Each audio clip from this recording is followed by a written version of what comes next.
everyone, and welcome to Race Talk with Roy Henry.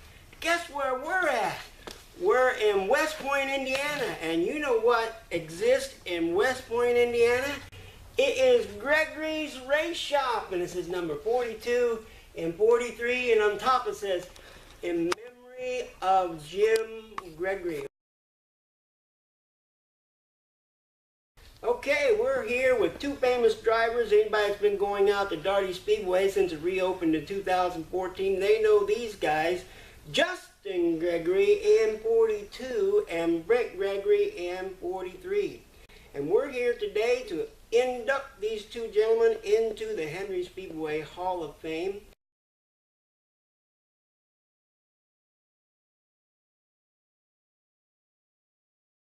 Ladies and gentlemen, we are here at Gregory's Race Shop in West Point, Indiana, and diving into the history, starting to uncover the history of the Gregory family, and we are realizing, like we're finding out at everybody's house, there's more history than we know about, and just talking about it helps bring it out.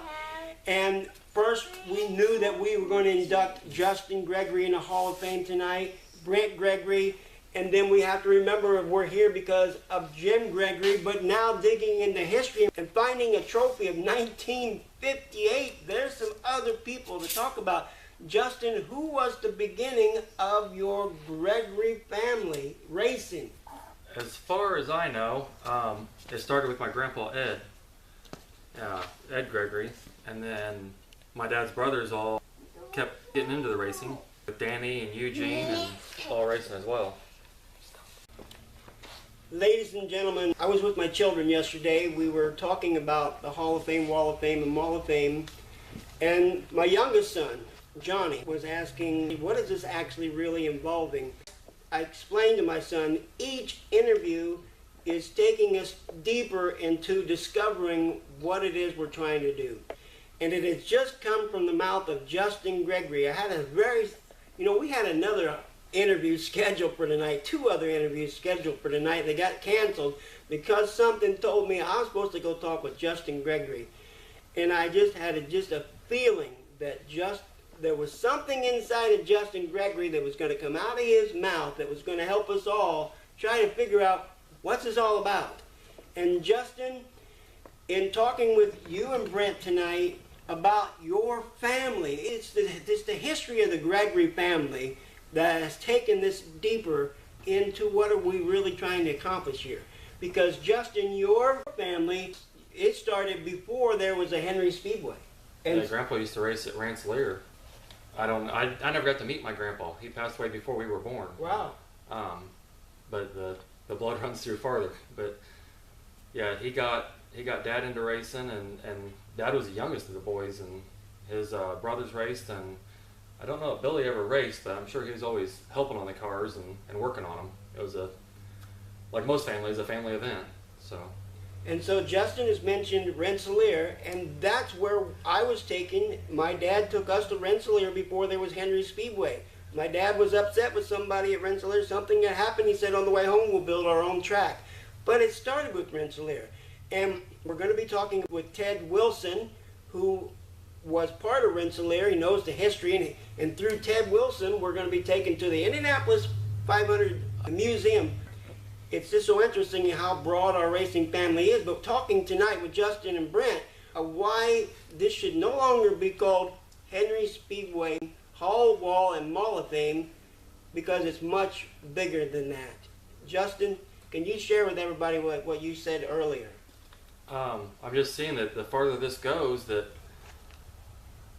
and not to take anything away from Henry Speedway, because that's a lot of my starting. That's where I grew up at, was living at the track there every weekend. But there's a lot more tracks involved, and it could turn into, short track Hall of Fame more than just one small track. Which takes us back to interview number 3. The whole point of doing interview number 3 with Clint Hall was because of the miracle win that took place at Vermilion County Speedway. And a lot of our drivers have a history of racing over at Vermilion County Speedway. That was actually where my dad first raced dirt when I was growing up. He raced Henry Speedway and it was dirt, and went back to Vermilion County Speedway because they raced a different night than Boswell. and we'd race dirt there. Well, I didn't know that, and that's the whole point of doing these interviews, to find out more and more of our racing history. So this is going to restructure everything tonight, because we're starting to, from tonight's interview, we're starting to realize that inducting drivers into a Hall of Fame is going to involve more than Henry Speedway, because who was the first one in your family? That I know of was Ed Gregory, my grandpa. Ed Gregory racing at Rensselaer. I believe so, yes. And Kokomo too. That trophy the show is from Kokomo. Yes, this is a Kokomo trophy from 1958. And then Lafayette Speedway. Lafayette Speedway, yeah. So what a great interview this is tonight. This making history here at Gregory's Race Shop in West Point, Indiana. and Roy, you probably remember when I was just a little boy announcing up there, working with my Uncle Eugene, who was the scorekeeper. Really? Yeah. Eugene Gregory? Yeah, that was my uncle. Okay, and then maybe that's how your mom got involved, because your mom Yeah. helped Wayne Whitlow for a long time. Yep, during the Campfire Speedways. Linda Gregory. And Linda was a Cecil's run it too. Oh, and yeah. Cecil, and Linda was a great powder puff racer. Mhm. Yep. She's got a few trophies of her own. Really? Yeah. And now there's a new part of the history with Rebel. Yep. Rebel Rainey, Steve Rainey. We Yeah. call him Rebel. Steve Rainey. Yep. And so Rebel's going to be driving number 13, has already, and you can bring him back number 13. Yep. But he's a sponsor of your. Yeah, he's a big sponsor on our cars. Rebel's Way Transport. Wow, this is really good. Just keeps going. Now, Brent, you just brought up an interesting fact, because Morris Reynolds had also mentioned this, that we should let everybody know, how did you come up with the numbers that you race with? Brent, Gregory, you race with number 43. How did you get your number? Well, back when Grandpa started racing, he started with the 43, Now, when you say Grandpa again, what's his name? Ed Gregory. Ed Gregory. He started with the 43, but he wanted the 42 because he got married in 1942. At the time, somebody was already using number 42, so he went with the 43 until whoever quit racing with the 42, so he switched to 42, and that's how all the numbers came along. Dad took the 42. In 2004, when Dad passed away, Justin took the 42 back, and I took the 43, and here we are. Ladies and gentlemen, this time we'd like to show you Justin Gregory's car, the 42 car. And Justin, could you tell us some of your sponsors? Yeah, here we got the Wise Choice Concrete, Tattoo and Piercing up in Monticello. This is a new one. They've helped us out a lot this year, the gaming headquarters in Lafayette. They got a lot of video games. We've been handing out little discount cards to get you a little discount there when you go. Come on, see me in the pits, we can get you hooked up with one of those. Applied Ballistics, got all your firearm needs and shooting range. Anything you need there. And then Game Exchange. They're not in Lafayette, but if you get down around Indianapolis, they take care of your gaming needs down there. Now, Justin, on the front of your car here, on your engine, it says HP Machines. Yep, that's our engine guy. He's really taken good care of us and gave us a good motor to plant the black market chassis to the ground. Now, Justin, here it says special thanks to some people. Yeah, that's all the people that's been helping us on the car. My family, Tracy, James, Tanner, and Brent. They support us and by our sides all the time. Then Mom and Rebel, they've been a lot of help too, keeping us going. And then Rick Barry and his dad Charlie and Mom Julie help keep the shop up and kind of a part of the racing family too. Now, when you say shop, we're talking about the Gregory Race Shop here in West Point, Indiana. Now, here's another sponsor right up here. Yep, Cindy Cox Fitness. That's one of my wife's friends, and she tries to keep me in shape, but I don't go as often as I should. And then up here, Amber's Ride. What was this about? That's a girl that visits the racetrack quite often, and I believe it was Smokin' Joe gave her a ride in her car, and that was really special for her. Glad she got to do that. Also, on the special thanks, we ain't got him on the car because we didn't redo these stickers this year, but Drew Corwin, he's an HP Machine employee, and he's been helping us a lot at the track and here at the shop. Just kind of another hand to keep the cars going. Now, Justin, on the front, you have MCK Graphics. Yes, he's really brought the cars around as far as the look, and that's Michael Kednick, if you don't know, but his family, they've really kept the stickers looking good on the car and gave a sharp look. And then on the very front, you have old school restoration fabrication. Yep, that's my buddy Cody with the Old School Restorations. He's donated us a trailer to use this year and actually paid for the stickers on the car. Of course, above that, there's the Rebels Way. He supports us week in and week out as much as he can. Now, Justin, you, like Tim Reynolds, you guys drive a black market race car. Yeah, Dane Tilstra with Black Market Chassis. He's one of a kind. He's constantly, non-stop, trying to find a way to make us faster and faster every week. And I really can't thank him enough because he's always there when I answer the phone and always got another way for me to make it a little bit faster. We also got Napa Auto Parts, Lafayette down 9th Street. They help us out and keep everything rolling. Well, once again, we are at Gregory's Race Shop here in West Point, Indiana. It's big enough that it could have a lot of cars in here, and here's the 43 car. Brent, could you tell us a little bit about this car and your sponsors? This is originally a 2009 Wilson modified, but Dane Tilstra redid it here last year. So now we call it a black market. Got a few sponsors this year. We got MC Kia Graphics, making it look good. Of course, black market race cars. Like Justin said, Dane Tilstra, great help. Can't thank him enough for basically teaching us how to drive and how to work on them. We got Rick D'Armand's heating, cooling, and appliance repair up here. If you got a washer that's on the fritz, give him a call. He can fix her up for you. Of course, HP Machine. They give us a great motor, plenty of power, and runs strong all year, no problems. And the great Rebels Way Transport. He's there every week, helping us out at the racetrack, in the shop. Can't thank him enough either. Wild Graphics. We want to thank Wild Graphics for making the Race Talk with Henry Speedway banner. A lot of people have been asking where did the banner come from, and they think it's really nice.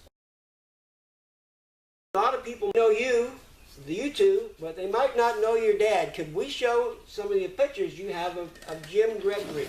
And we have pictures here. What we've been learning as we go out and talk to the other drivers and fans and sponsors, that they have a treasure of pictures in their house or in their attic or somewhere. And this Hall of Fame is starting to bring out these old pictures. And I'm holding a picture here. In this picture, I see Jim Gregory, I see Kenny Price, I see Herb Johnson, I see Dan Richardson, I see Bruce Hartlip, I see Ed Dow. Kenny Dunbar, maybe? Mm-hmm. Yeah, that's Kenny Dunbar. The one I've got here is from the top 10 from 1991.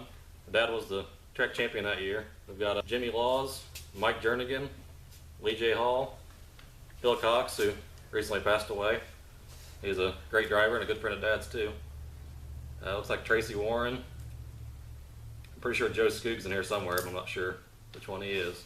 Now, video number 2, we saw a picture of Phil Cox, and now we're at the video number 4, and here's another picture with Phil Cox. It's just interesting how many people know each other and how our family is everywhere. I got a picture of Dad here from 1975 when Henry Speedway was dirt. That was Dad's first year racing. This one was 1977. Not sure if it was asphalt then. I think this one been early 80s, early mid 80s when Dad raced figure 8 for 1 year. 1 or 2 years there. A couple pictures there of the 91 Truck Championship. And this is Wayne Whitlow. This is Wayne Whitlow with Jim Gregory. Wayne Whitlow was a scorekeeper for a long time.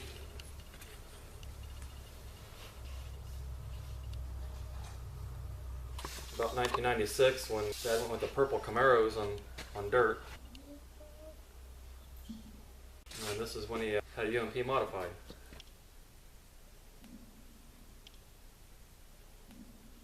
Well, ladies and gentlemen, this has been a great, just fantastic interview with Justin and Brent Gregory here at Gregory's Race Shop in West Point, Indiana, in memory of Jim Gregory. And we'd like to take a little recap of what we've discovered by doing this interview. Our name of the Hall, Wall, and Mall of Fame will no longer be known as Henry Speedway. Our new name will be Short Track Racing Hall of Fame, to involve all short tracks everywhere. So then, being inducted into the Short Track Racing Hall of Fame tonight, we'll start with the grandpa, Ed Gregory. Ed Gregory, and Next name? Gene Gregory, Danny Gregory, Jim Gregory. That was the second generation. And so there's going to be two more, Justin Gregory and Brent Gregory. So 6 drivers tonight inducted into the Short Track Racing Hall of Fame. And then there's also your mom. We're talking about Linda Gregory, your mother. We're talking about Linda Rainey now, Yeah. the wife of Rebel Rainey. Right. Ladies and gentlemen, I'd like to shake hands with Justin Gregory and Brent Gregory for welcoming us in. Camera, come on, camera. Cameron, the camera. Cameron, the cameraman. And our other helper, Trevor Howard. We now have 2 cameramen. Thank you for letting us into Gregory's race shop. And at this time, we're going to have our cameraman, Cameron, to take pictures of all around this race shop. It's a monument of history.